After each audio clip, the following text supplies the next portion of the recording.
नमस्कार, लोकसंदेश न्यूजमध्ये आपले स्वागत. मी स्मिता यादव. पाहूयात काही विशेष घडामोडी. राजर्षी शाहू महाराज मार्ग 100 फुटी रोड रमामाता नगर येथे 6 डिसेंबर महापरिनिर्वाण दिनानिमित्त विश्वरत्न डॉक्टर बाबासाहेब आंबेडकर यांच्या प्रतिमेचे फोटोपूजन करून अभिवादन करण्यात आले. देवधर भाऊ फाउंडेशनच्या वतीने हा कार्यक्रम आयोजित करण्यात आला होता. या कार्यक्रमाची सुरुवात डॉक्टर बाबासाहेब आंबेडकर यांच्या प्रतिमेला पुष्पहार अर्पण करून फोटोपूजन करून करण्यात आले. या प्रसंगी वसीम नायकवाडी सांगली जिल्हा उपाध्यक्ष, राष्ट्रवादी काँग्रेस पार्टी देवधर सांगली, भाजप सांगली जिल्हा सरचिटणीस, सांगली विधानसभा क्षेत्राचे बिरेंद्र थोरात यांनी उपस्थित राहून महापरिनिर्वाण दिनानिमित्त अभिवादन केले.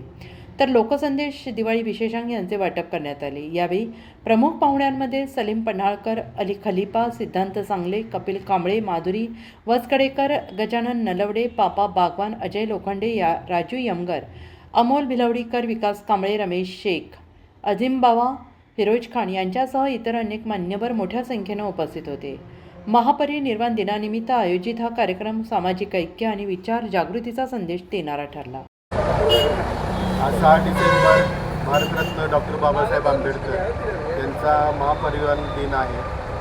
हा कार्यक्रम आपल्या शाहू महाराज मार्ग येथे देवधर सांगले फाउंडेशनच्या वतीने साजरा करण्यात आला आहे. या फाउंडेशनच्या वतीने असे नवीन उपक्रम नेहमी राबवलेले जात असतात. त्यांच्या घराण्याला पुरोगामी विचारांचा पहिल्यापासून वारसा आहे.